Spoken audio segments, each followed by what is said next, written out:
Libra, hi! Welcome to Mystic Queen PH at ito ang inyong monthly reading for July 2024. So, if you are interested in private readings, meron tayong link sa description at sa pinned comment. Paki-check nyo na lang. So, let's see, Libra, what's coming to you July 2024? This is your overall energy. The Three of Wands. So, this is about expansion. You may be expanding your work, your opportunities. Maaring you will also be traveling, no? May travel opportunities. You will finally take action kung meron ka mga isinasantabi na kailangang asikasuhin ng mga nakaraang buwan. Ngayong July, gagawin mo na siya. Okay? There's also good luck sa mga i-explore mo sa July, kung ano man yung gusto mong explore. This can be a relationship, a career, a business, na nandun yung interest mo. So, there's so much excitement dito. Some of you are going on an adventure. So, merong adventure sa inyo. Na-clarify natin yan later.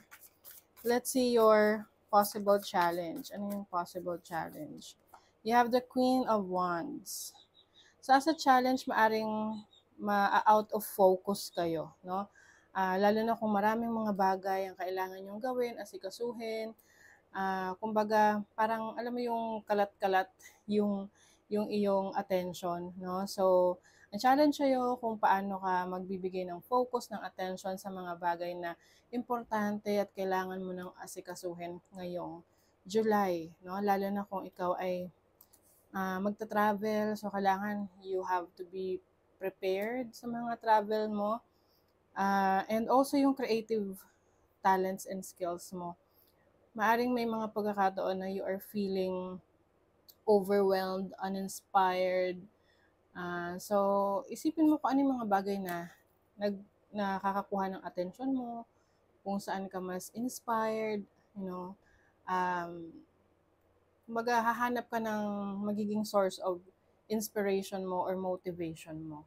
And of course, syempre, kailangan magpahinga. Kung ang isa sa dahilan kaya hindi ka inspired is pagod ka, you just need to take a rest, diba? Magpahinga lang. Let's see your opportunity. What's the opportunity for Libra? The Queen of Pentacles. Yan. So you have the opportunity to manage your finances well. This is also a good opportunity sa career, sa trabaho, sa business.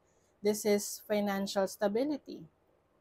If you are, kung ikaw ay isang working parent, no, pwedeng pareho kayo ng asawa mo, or even if you are a single parent, kayang-kaya mong i-handle yung responsibilities.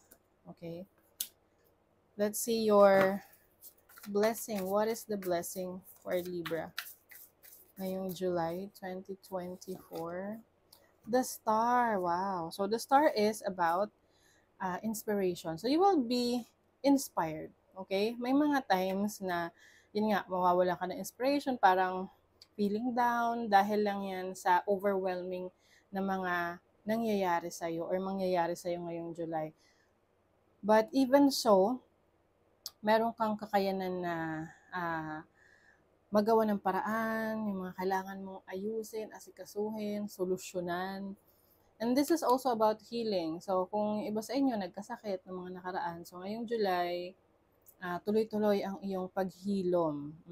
So, this can be physical healing, mental healing, emotional healing. So, you are coming into light.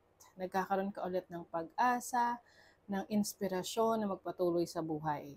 And I also see a wish being fulfilled. No? May wish fulfillment ka, may matutupad ka na wish ngayong ngayong July. Okay? So, let us clarify what is the Three of Wands? Ano tong expansion na to? What is the Three of Wands? The Lovers. Uy. So, some of you, business partnership or collaboration. Iba naman, if you are in a relationship, pwedeng magta-travel kayo ng iyong romantic partner. Oo. Pwedeng ito'y matagal nyo ng matagal nyo ng plano. Tapos ngayon lang siya mangyayari finally. No? Hahabol pa rin kayo sa summer. Kasi kahit naman na tag-ulan, pag mainit, mainit pa rin talaga, no? So, next is the Queen of Wands as your challenge.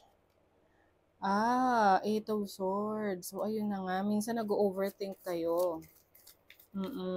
May mga times na you feel insecure, uninspired, kaya parang yun yung isa sa challenge mo na magbigay sa'yo ng lakas ng loob, ng confidence. So, wag mong hayaan na ma-impluwensyahan ka ng mga tao sa paligid mo negatively, no? So, okay lang kung positibo yung mga sinasabi nila, pero kung these are negative things, no? Iwasan mo na lang. Wag mong hayaan na i-define ka nila because you know yourself better. Mas kilala mo yung sarili mo. Yeah, you have the World card. So, more opportunities coming in sa'yo. Maari ring merong chapter na kailangang mag-close or magko-close ngayong July. Pwede ring rebirth, like a brand new you. No? You also have an achievement na maaring parang may project ka, tapos malapit mo nang matapos yung project, ngayon ka pa bibigay, di ba? Ngayon ka pa ba susuko? So, i-continue mo lang yan. What is the Queen of Pentacles? You have the Nine of Cups. Oh, may fulfillment, happiness. Meron ka opportunity na i-treat yung sarili mo, alagaan yung sarili mo. Whether you are in a relationship or not, no? Importante is alam mo how to take care of yourself, how to make yourself happy. And then you have the Four of Wands. Wow. So, Four of Wands is about celebration. Meron ka opportunity to celebrate. This can be a family's event. Merong special event na pagsasama-samahan ninyong family together. And then the Star is Temperance. And the Mother of Cups. Yes, definitely you are healing from your past. Unti-unti nang nakaka-recover ka. You are becoming more nurturing, no? So mas inaalagaan mo yung sarili mo ngayon. Mas open ka sa mga yung mga activities on how to practice self-love, self-care. Alam nyo na yun, kung paano nyo pangalagaan ang sarili ninyo. You also have harmony. So this is balance in your life. Maaring mas ma-handle mo yung iyong mga gawain ng maayos ngayong July. Effective planning lang yan management lang talaga. Okay?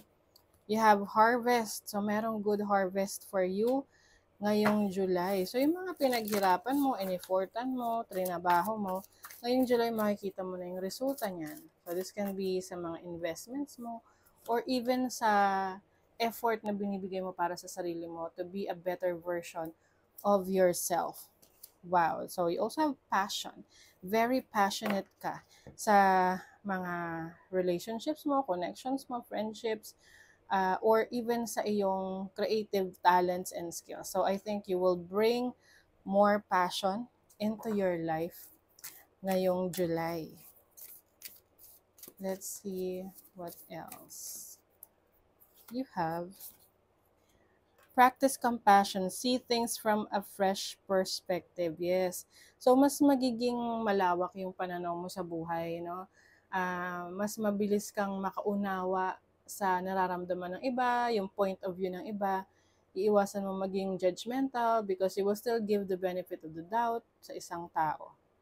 And kumbaga, you will see yung brighter side ng buhay, no? Mas pipiliin mo yung makita yung positibo na pananaw sa buhay.